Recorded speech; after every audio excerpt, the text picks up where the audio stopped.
Hello! In this video I will show you how to install ChatGPT Widget on Xiaomi Redmi Note 9s.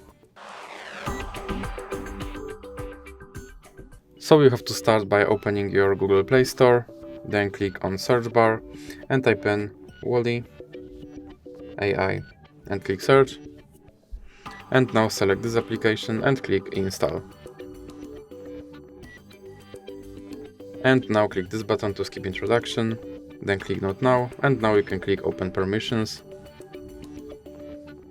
and click on AI assistant, and then click here to allow this app to display over other apps, and then click back and click back again, and now you can click start.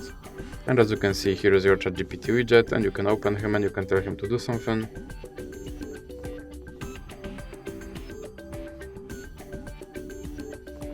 And as you can see, he responded. And if you want to remove him from your screen, just drag him into the X icon in the middle.